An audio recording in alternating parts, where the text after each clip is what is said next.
swept by the storm, how Saskatoon is digging out. Road reports, how the highways have put the brakes on some travelers. And in a lane of his own, the teen turning heads at the bowling alley. This is CTV News with Chantel Saunders. Good evening. We begin tonight with a storm that brought upwards of 25 centimeters of snow to parts of the province. In Saskatoon, people spent a good portion of their day digging out. Keenan Sorokon reports.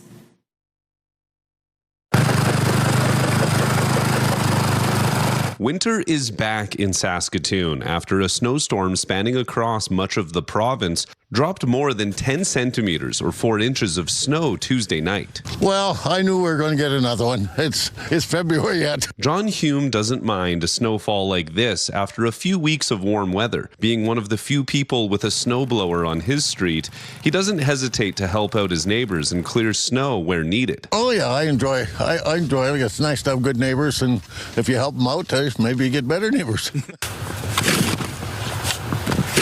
For many others, it was time to get some exercise and put the shovels to use. Marcus Kennedy didn't know it was going to snow until he was driving home yesterday as the snow began falling. I was surprised. Honestly, I thought we were going to be done with snow, but, Mother Nature and all.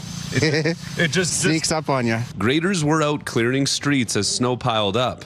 Buses were running a little late in the morning with snow drifts preventing buses from pulling into some stops, but otherwise, the city was well prepared for what ultimately arrived. I wouldn't say we've seen any surprises this time. We were expecting quite a bit of snow and some pretty high winds, and that's essentially what we got. Crews will spend the night doing another pass on the city's busiest streets to get the roughly 5 centimeters that fell throughout the day before moving on to other priority streets once the snow stops falling.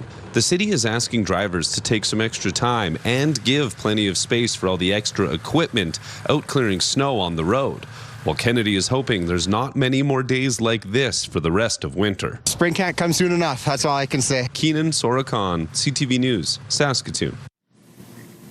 Prince Albert is adjusting to the ongoing blizzard conditions. This morning, the city implemented a snow route parking ban, asking drivers to avoid parking on designated snow routes to allow for snow clearing. Snow routes are marked with permanent no parking when declared signs. Vehicles not removed from the street will be ticketed and or towed at the owner's expense. Parkland Ambulance says paramedics are facing challenges on the roads and are doing fewer non-urgent transfers. We start to add a 4x4 vehicle to respond to emergencies as well. One, a 4x4 gives us a little bit more mobility, so maybe we can get into someone's driveway. Karashik says ambulances may need to park in the middle of the residential streets when responding to emergencies to avoid getting stuck. Meanwhile, Prince Albert Transit has suspended transit service. It's unclear when all routes will return to regular operation. Riders are encouraged to check the transit website for updates. Even as the snowfall lets up tonight, travel remains not recommended in several areas of the province. Wayne Mantika checked in with some travelers opting to wait out the worst of the storm. Truckers pulling into the Regina Esso truck stop say they drove through very difficult weather conditions. I started early from Winnipeg yesterday. I knew this stuff was coming in, but still it took me instead of usual 6 hours, it took 8-9 hours to come here. It was pretty bad near Indian Head. Some truckers say they were the only vehicles on the highway during the height of the storm. Only we are truck drivers, we have to go destinations to cover the deliveries and loading. Still, many missed delivery appointments at their destination because of the weather. Yeah, I have an appointment this 7 a.m. So I never got, so I called my office to rebook an appointment today. The highway hotline did not recommend travel through many parts of the province. RCMP confirmed that road conditions were poor. I can say that just from myself, I've been out and about early this morning since probably about 7 o'clock, and I can say that the conditions, according to the hotline, were travel was not recommended, and I would certainly agree with that. The storm is moving northeastward as it clears the province. We're expecting temperatures to be well below normal pretty much for the rest of the month. The highway hotline says motorists should still check for road conditions before setting out. Because as we've been seeing throughout the system, and it sounds like in the days ahead. The weather's constantly changing. Road conditions are expected to improve over the next 24 hours as snow plows clear highways and cold Arctic weather sets in. Wayne Mantika, CTV News, Regina.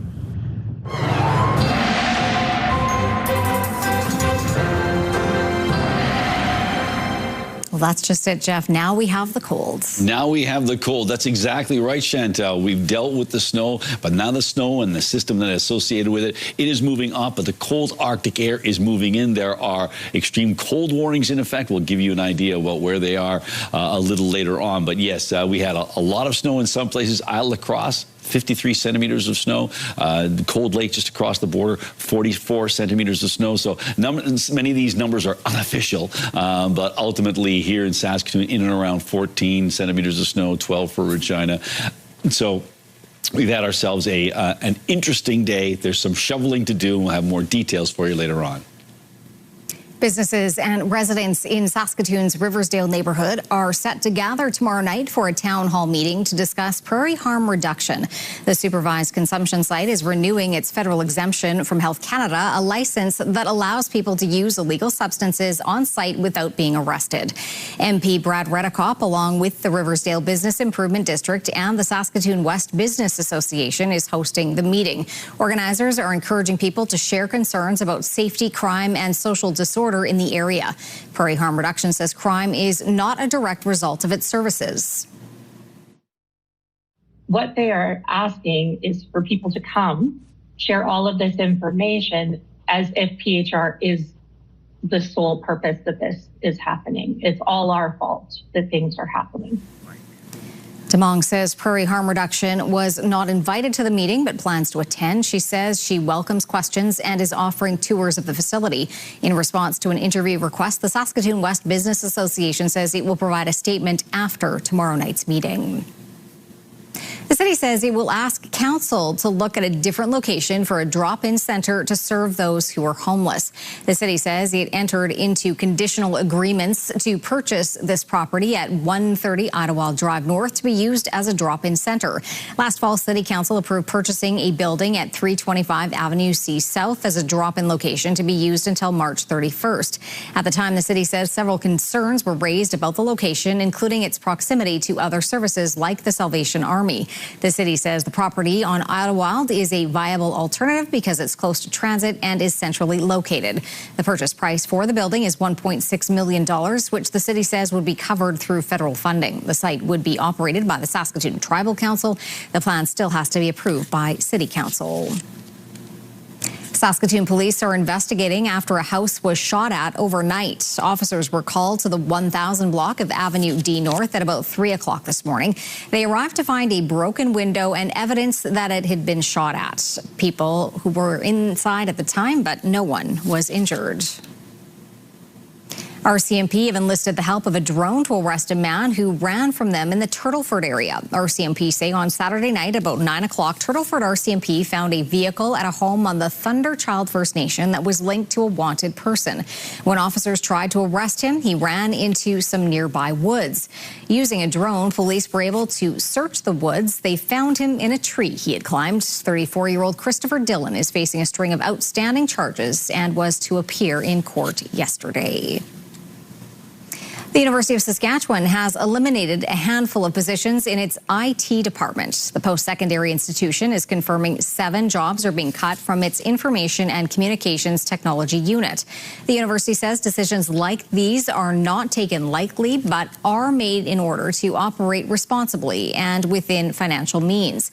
It adds the move will allow for better, more streamlined operations and says the affected employees have been offered supports. The NDP is criticizing the Saskatchewan government for its choices in spending, saying that the party has debt and deficit concerns. Damien Smith with that story. The NDP is criticizing the government of Saskatchewan for quietly spending $650 million just a few weeks away from the provincial budget.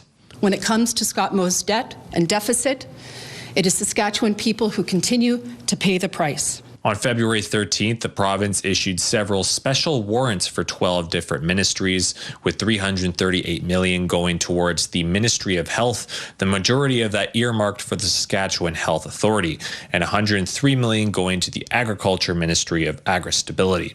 Other sectors getting unbudgeted cash injections include community safety, education, social services, and highways. This government has a long history of dumping money into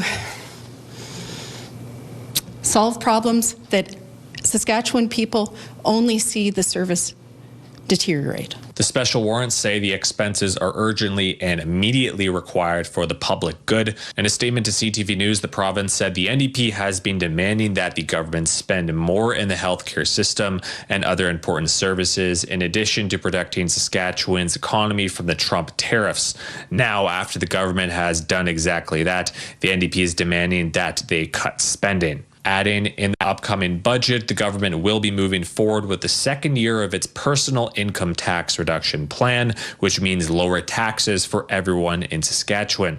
The opposition is also criticizing the province's timing. Like, people are not stupid. When you stick special warrants on Family Day long weekend, it doesn't say much about what you think about the people of this province. In November's mid-year update, the province's deficit reached $427 million, due in part to last year's costly wildfire season.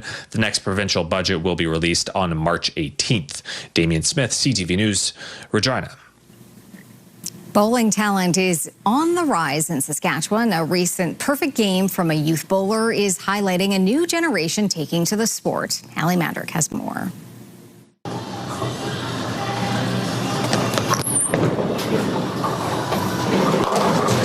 A 15-year-old Saskatoon bowler recently put up a perfect 300 points. After the second last frame, I threw a bad shot, it still struck somehow, and that's when it just got to me that it's possible I could throw a perfect game, and that's when the pressure came to me. I still pulled through though. I got the last three. Those 300 points were far from just luck. Having already appeared in 4 national competitions, Andre Abasco has put a lot of time and effort towards his skill as a bowler. His coach says it's been fun to watch a new generation take to the sport. The sport has changed globally, do different equipment and different methods of doing it. I'm a bit old school, but these kids nowadays, they got a lot of power and a lot of energy. So it's growing. There's more enthusiasm overall. The province has seen a lot of bowling success in the past year, with the Saskatchewan woman taking home the 5-pin national title in July and a bowler from Saskatoon throwing a perfect game at the Canadian Youth Championships last year. Adam Anchuk says the sport is on the rise in Saskatchewan. The events that we have in Canada, the CTF and the YBC Nationals, there's more and more kids out of Saskatoon going. They're having a great time doing it. Abasco says that uptick in interest can create more opportunities for youth interested in the sport. I see a lot more people at the tournaments I go to. I learn a lot from them, and it's making me a better bowler the more I go to tournaments. After his perfect score in practice, Abasco is setting his sights on repeating that accomplishment. I'm hoping to bowl a 300 game in a league or a tournament. That's my goal now. I've bowled it once, I can do it again. Hallie Mandrick, CTV News, Saskatoon.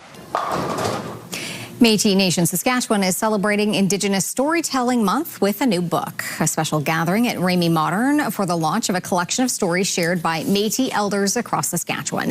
In 2024, a team met with elders from 12 regions in the province to hear their reflections and stories rooted in independence, humor, respect, family, and deep connections to the land that bind each other.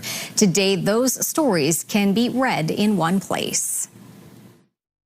It is really the only book that I'm aware of that talks about Métis elders and brings voice to Métis elders. And I think that, it's a glorious moment in Métis history.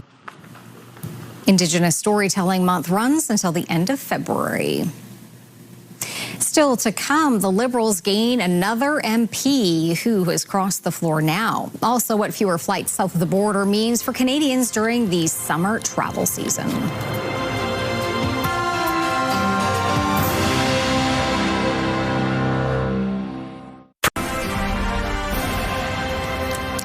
You're watching CTV News live from downtown Saskatoon. Thanks for staying with us tonight.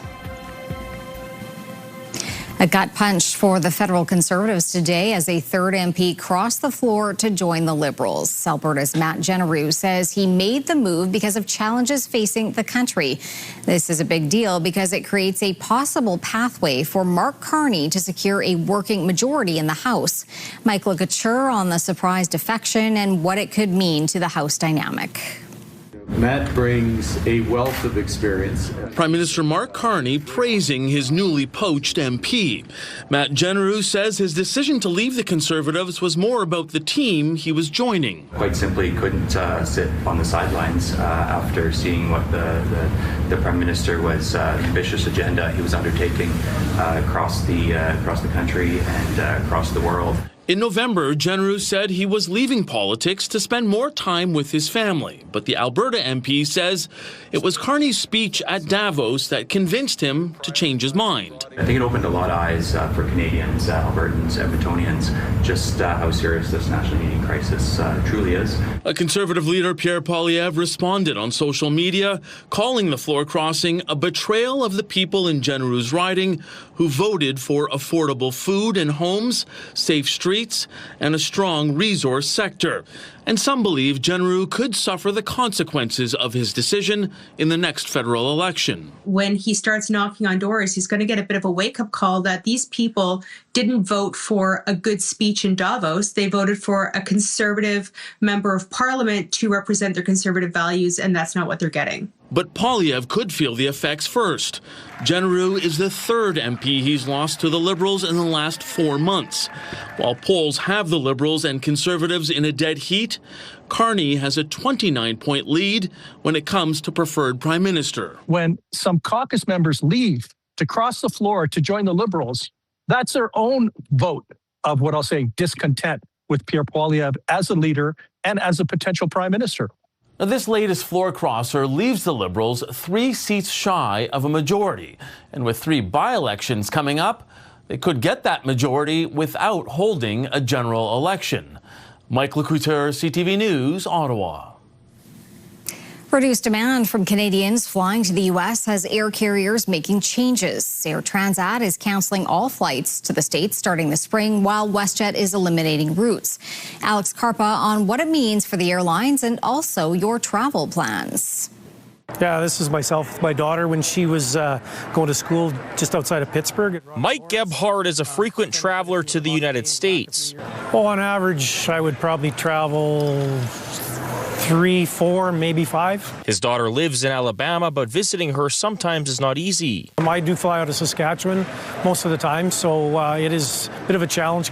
Leave early in the morning, come back late at night. But traveling could get a little more chaotic for passengers like Gebhardt. WestJet and Air Transat recently slashed several routes from Canada to U.S. cities. It's something to always be aware of. Statistics Canada data last month showed that Canadians continue to take fewer trips to the U.S. in November 2025. Travel agent Daryl Silver says passengers shouldn't be worried about this shift. Yes, could there be more problems now? I suppose, but in general, I don't think that that's significant if that is happening. A few travel experts we spoke to say passenger demand to the U.S. from Canada is down and say it's no surprise that airlines like WestJet and Air Transat are reducing these routes. It's one of those things where they feel they can focus on domestic, where they excel, especially on the West Coast, and become more profitable. It's good for them. John Graddick says the reduction is consumer-driven. Not driven by the weather, not driven by anything else. Consumers have decided that they'd rather spend their leisure travel dollars on flights other than the USA, and they're reacting to that. Meanwhile, Porter Airlines announcing it's adding routes to the U.S., saying travelers want more options. As for Gebhardt, he says he'll continue traveling to the U.S. to see his daughter, but when it comes to vacationing south of the border, he admits he's thinking twice, especially as flight options are reduced. Alex Carpa, CTV News, Winnipeg. Pope Leo has presided over his first Ash Wednesday Mass since becoming pontiff. He walked with dozens of monks, priests, bishops, and cardinals from one Roman church to another. During his homily, the Pope lamented the ashes of international law and justice that have been left by today's wars and conflicts. Ash Wednesday marks the beginning of Lent, the 7-week period of fasting and repentance that leads up to Easter. Believers have ash rubbed or sprinkled on their foreheads in the form of a cross during Mass as a sign of remorse. Meanwhile, Ramadan started today for observant Muslims across Canada.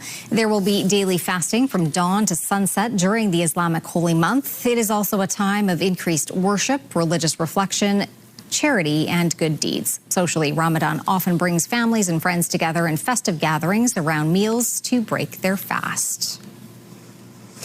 A nail biter in men's hockey, and more Canadians climb the podium in Milano Cortina. Scott Hurst has today's Olympic roundup. Canadian passion was on full display following the men's hockey game in Milan. Incredible. It was a lot of fun to be a part of. But it was unfamiliar territory early on for Canada in its quarterfinal matchup against Czechia. After an early goal by 19-year-old Macklin Celebrini, Czechia responded with 2 goals of its own, putting Canada behind for the first time all tournament. Classic Canadian hockey. We don't wake up the first 20 minutes of the game. In the second period, more concern for Canada as captain Sidney Crosby left the game with an injury and did not return. But Canada was able to tie it up. Nathan McKinnon scored off a pass from Connor McDavid. It was stressful, but we never gave up. We believed. And that belief paid off. In the third, the teams traded goals to send this quarterfinal matchup to a 3-on-3 overtime. And it was former Toronto Maple Leaf Mitch Marner who scored the game-winning goal for Canada. It was electric. It was just so good to be part of this community and see all the Canadian passion. In other Olympic action, more podiums for Canadian athletes, including a gold in the men's 500-meter short track final. Stephen Dubois is now the Olympic champion. Also, Canada won a bronze medal in the women's 3,000-meter relay. The team of Dana Iblé, Kim Boutin, Florence Brunel, and Courtney Sereau. For Sereau, the 25-year-old from Moncton, New Brunswick, this is her 4th Olympic medal at these games. The spotlight returns to hockey tomorrow with the highly anticipated women's final, Canada versus the United States. The Canadians lost to the Americans earlier in the tournament, but Team Canada is the defending Olympic champion. Scott Hurst, CTV News, Toronto. Meanwhile, Saskatchewan's Mark McMorris did not make the podium in the snowboard slopestyle event. His best run was his first and was good enough for 8th place. He missed landings on his last 2 runs. This is his first time since the event was added to the Olympics in 2014 that McMorris has not won a medal in snowboard slopestyle. Still taking home 3 Olympic bronze medals over the years is quite the career achievement. Earlier in the games, McMorris was injured during big air practice, forcing him to miss that event. All right, Jeff, the snow has stopped, but the cold is just making itself comfortable. Yeah, exactly. The cold is setting up shop and going to be hanging around for almost a week. We'll start to see some variation maybe in 6 days, but a week from now we're back to seasonal temperatures. But until then, cold. So we'll talk about that later on. Let's take a look at some numbers together. Starting off with our current temperature, it's minus 19 degrees in Saskatoon, feeling like minus 31, minus 17 in Prince Albert, feeling like minus 26 or thereabouts, and feeling like minus 30 right now in the Battlefords, where it's minus 23. So yes, windy conditions. Doesn't take much to make things feel nasty. And of course, PA, still a little bit of snow in the area. Let's take a look at our almanac. Well, our current temperature happens to be our low temperature, so whatever it is at midnight, that will be our official 24-hour low. Minus 15 is our temperature high today, so 8 degrees below seasonal. The record warm temperature 7 in 1931. The record cold temperature minus 38 in 1903. And the sun went down, 30 seconds ago. Coming up, when bearing winter isn't that bad, we meet a woman who is embracing the season with her frosty creations.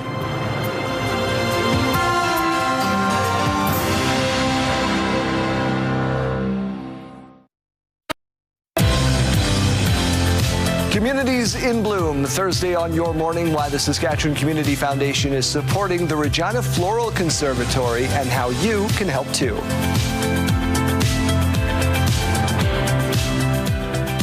All right, taking a look through the live lens of Skycam, plenty of ambient light, because as I mentioned, the sun just barely went down, but you can see the exhaust coming out of some of the buildings just bending pretty much straight across, because it's windy out there, and so, of course, some nasty wind chill values, but it looks pretty, and, of course, you can tell the snow has stopped, so that's good news. Let's take a look at our satellite and radar shot here.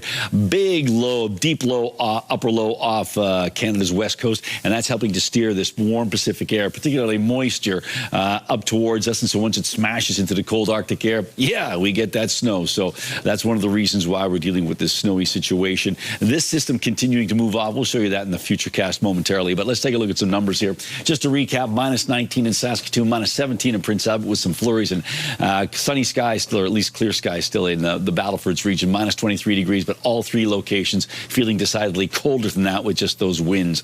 Maple Creek was the provincial hotspot at -4. Uranium City, the cold spot at -32.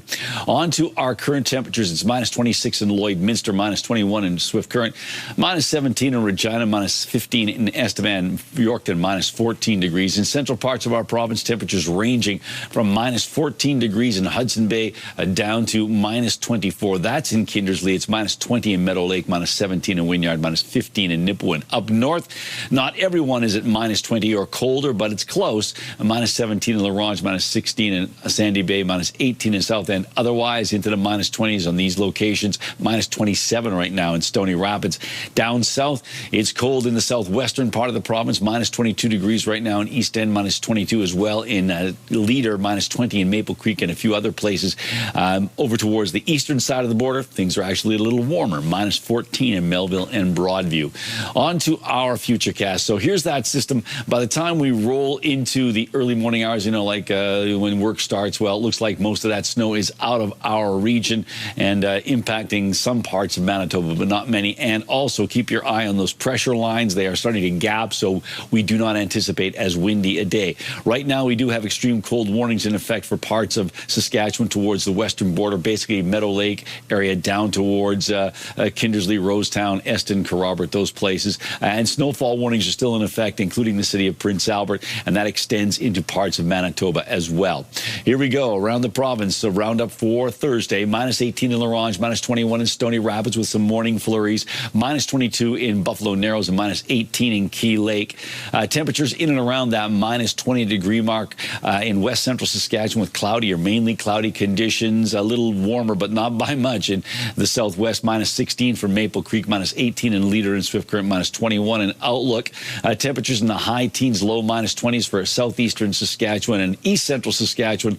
For the most part, low -20s, but Hudson Bay right now we're looking at -13 for a high tomorrow. -30 overnight with frostbite in minutes to exposed skin. That lingers into tomorrow for the Battlefords with a high of just -23 degrees, so that Arctic air really showing up. Temperatures moderate a little bit for the weekend and the early part of next week, but by 1 week from today, looking not too bad at -8 degrees. Prince Albert, -24 overnight, -18 tomorrow, so yes, it's going to be cold, and then it stays relatively cold through the weekend and into the early part of next week, but 1 week from today, closer to seasonal values. In Saskatoon, the snow tapers off tonight, still a risk of frostbite, and then as we look at tomorrow, -23 degrees, northwesterly winds at 15 clicks, and then temperatures of -17 on Saturday and Sunday, a little warmer on Monday and Tuesday, but seasonal temperatures 1 week from today.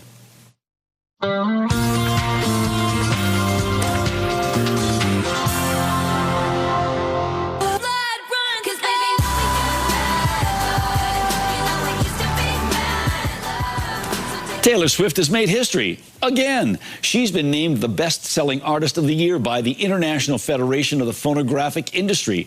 This is number 6 for her. She received the title in 2014 and 2019, and again every year between 2022 and 2024. Established in 2014, Swift has now won the award as many times as all other recipients combined. K-pop group Stray Kids took the second spot for 2025, while Canadian rapper Drake took third place. And speaking of Drake, he and McDonald's Canada have launched a new menu for fast food aficionados with the Late Night Munchies. The afters meal comes with a junior chicken or McDouble, a poutine, and a night Sprite, which is Sprite mixed with blue raspberry syrup, served in a black paper cup emblazoned with the OVO owl, which is Drake's brand. The Afters meal was teased with cryptic posters last week before quietly launching yesterday. McDonald's Canada is hoping the partnership will help cultivate new customers in an ultra-competitive, cost-sensitive environment. He just became a minority owner of the Calgary Flames. Oh, they haven't been good for years. Aren't you at least worried about that? The Simpsons poking a little fun at the struggling Calgary Flames. In the latest episode, a character tries to brag about someone she knows buying the Flames hockey team, and Marge Simpson responds with that little burn. Calgary has not made the playoffs since 2022, and at this point, it appears they'll miss the postseason again this year. One of the main writers on The Simpsons is from Calgary, so perhaps that's where the inspiration for the joke came from. Perhaps. Perhaps. You never know. All right. Nutrien WinterShines is on for another year, and there is always so much to do. And so we went to the man himself to find out what's what and who's who. Yes, it's a sturgeon jumping out of the South Saskatchewan, one of the many beautiful ice sculptures here at WinterShines, a headquarters, of course, down by the Gather Local Market. And Shad Ali, who's the festival organizer and producer.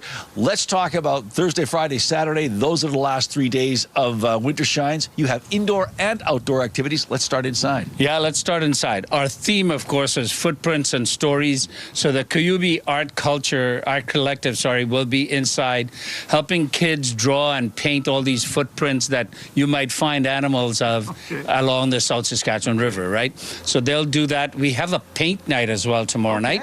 Come down. I think there might be a couple of spots left. Paint with Jess. She'll bring all the materials, canvases, paints, oils, that kind of stuff. And then, of course, come Saturday, Jeff, it's wagon rides. Yeah, we got the animals outside. The slide will be open, and all these amazing sculptures. All these amazing sculptures, a great way to get the family together and come out and embrace wintertime at WinterShines, Nutrien WinterShines. If people want more information, is it as simple as going online? NutrienWinterShines.ca. And I say you can't plan a winter festival and not love winter. So this, for me, is fabulous. Well, it's fabulous. Although, did you do some shoveling yet? I did. Well, my son did. He's got a stronger back than me. And we've got plows here clearing the site for people to come and enjoy. That sounds great. Thanks a lot, Shad. Thank you so much. NutrienWinterShines.ca. Come join us. All right, time for Pick of the Day. What do you have? We have a triple hit as per usual. We're going to start off with some outdoor pictures. This one comes to us from Cindy. Cindy writes, this is a picture of the North Saskatchewan River as it curves on the way to the forks of the two rivers. Now, the next one comes from Real Deal. Real name? Not sure, but we'll go with that. So Real Deal tells us this is snow rolls on my trap line in the Thickwood Hills west of Marceline. So yes, it was obviously quite breezy there. And finally from Brooklyn, Brooklyn says, north of Prince Albert with my dog Max, that's living his best life. All right, Max, having a good time there. And if you'd like to share an image with us, you can do so by sending it to cfqcnews@ctv.ca or scan the QR code. That'll help out.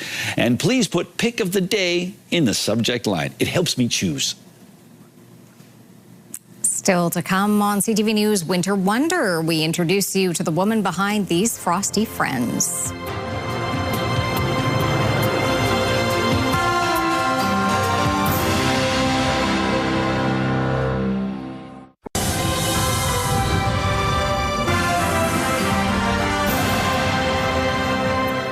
An Ottawa woman is turning the snowfall in her city into a work of art. And as CTV's Peter Sperling reports, it's bringing joy to those who pass by.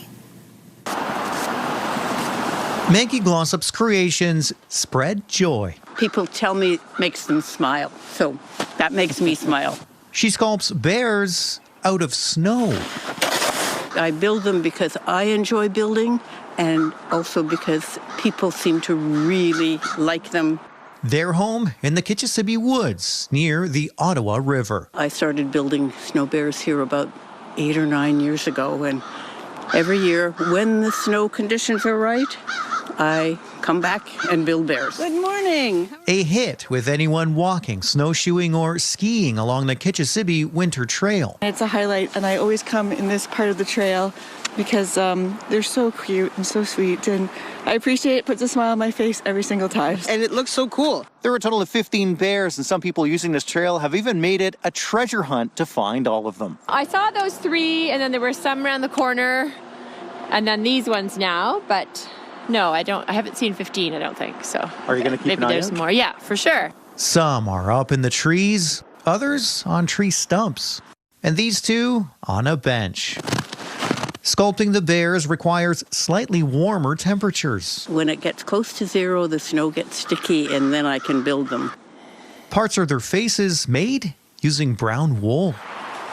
For 78-year-old Glossop, who lives nearby, it's a chance to be outside. It's my happy place, so instead of signing up for a gym to go and get exercise, I'm over in the woods almost every day. And when it gets too warm, the bears hibernate until next year. People ask me, but don't you get really sad when they melt away?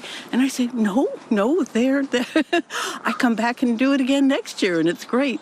Peter Sperling, CTV News. When we come back, a special honor for a couple of former Blades, and later the celebration that was in New Orleans.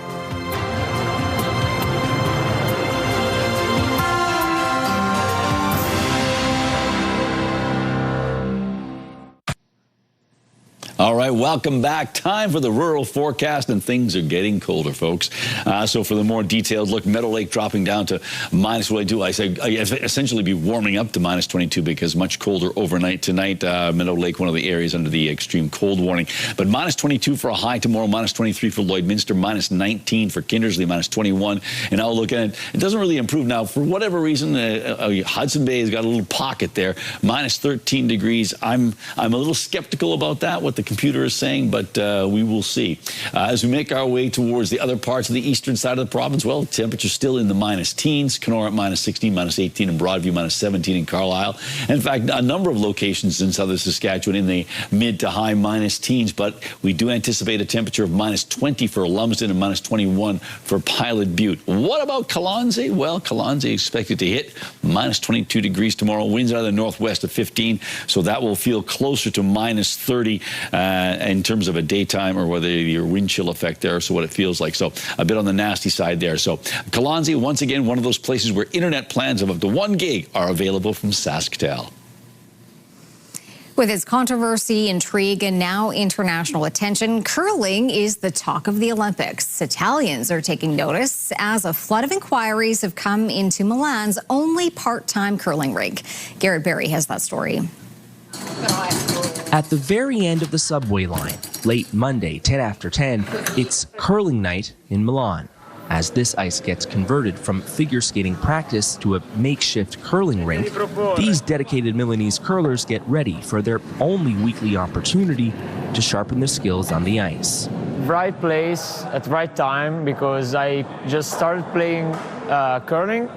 And right now, when the interest in Italy exploded. This modest club is growing quickly, bombarded with calls and messages now that Italians are seeing hours and hours of the sport throughout these Olympic Games. It's the argument of the moment. Even in Italy, nobody knows the rules, but everybody watch the touch. Yes, even the stone-touching controversy is helping, getting curling onto TV screens and in conversations. Barrier has been broken. Like at the beginning, it was like, "What is this? It's not according to my culture. It's a bit different. I'm used to other type of sports." The biggest problem for this upstart Italian club is their schedule. They'll play tonight until midnight. It's the only slot they could get, and that means it's awfully hard to get students and children involved in their game. Ice time is simply rare in Milan. Some curlers have been here in this shared space for 25 years. And the players are a bit envious of the few dedicated arenas that are sprinkled around northern Italy. Not many, there are only about 400 registered curlers in this country. But maybe after these Olympic Games, where curling was brought home to Italians, their dreams of a sheet of their own will come true. Or maybe someone in Italy saw all this enthusiasm and, I don't know, decided to invest. For now, they'll practice here and hope that curling mania sweeps Italians away. Garrett Berry, CTV News, Milan. Two Saskatoon Blades alumni will be honored next month as part of the team's inaugural Legends Night. The team announcing that on Saturday, March 21st, when they play the Prince Albert Raiders, they will induct Kelly Chase and Mark Wotton to the Blades Hall of Fame. Chase played 195 games with the Blades. He holds fourth place in franchise history with 800 penalty minutes while scoring 126 points. He played 12 years in the NHL with St. Louis, Hartford, and Toronto.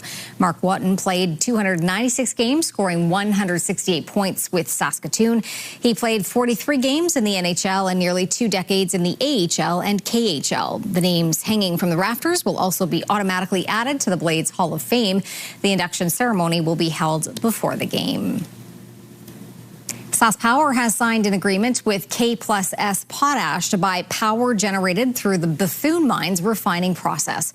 The mine is expanding its heating and power facility near the mine to include 3 natural gas turbines and heat recovery steam generators, providing power and steam for the mining operation along with electricity for SaskPower's grid.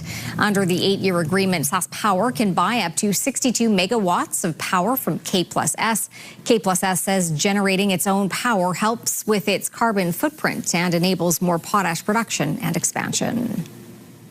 General Motors announcing today it is spending millions on its Oshawa plant just weeks after laying off 700 of its workers. Lindsay Biscaya has more. General Motors is spending $63 million to upgrade operations at its plant in Oshawa, which is just east of Toronto. The investment comes as the plant prepares to assemble its next generation gasoline-powered pickup trucks. GM says the newest investment will bring total spending at the plant to $1.5 billion.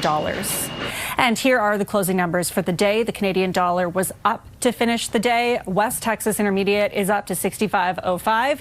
Western Canadian Select is down to just under $46 a barrel. And the TSX hitting a new all-time record high today, ending the day at 33,389. Those are your business headlines. I'm Lindsay Biscaya. Coming up, the machines with some impressive moves. Then the celebration in the streets during Mardi Gras.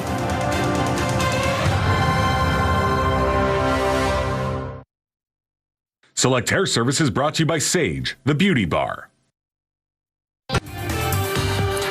Stay with us for another great night of television starting tonight at 7 o'clock. Well, humanoid robots have taken part in the world's first fully autonomous martial arts performance. This crew of kung fu fighting robots performed alongside their human counterparts to put on a stunningly choreographed routine. The stage segment was part of performances to mark the Lunar New Year. The machine's martial arts moves were impressive on their own, but the show also included a technical display showing the bots with traditional kung fu weaponry, such as swords and nunchucks. Yeah, that's great. Yeah, let's bring in the robots with the swords. Well, you weren't the one dancing along with them. No, it's like someone's going to get skewered. Well, it didn't happen yet, so. Hasn't happened yet. Yeah. Okay. All right. Well, I know yesterday you were disappointed. We had a jam-packed I know show. we didn't have time. No, so we didn't get to show you the party on the streets of New Orleans as part of Shrove Tuesday.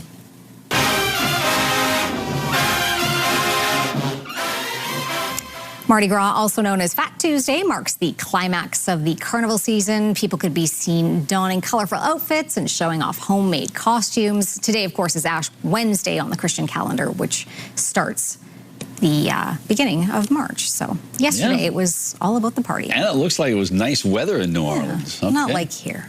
Not like here, yeah. No, it's like a little bit of snow might create some problems. But yes, big celebrations in the Crescent City. Yes. There you go. Let's take a look at our numbers for tomorrow.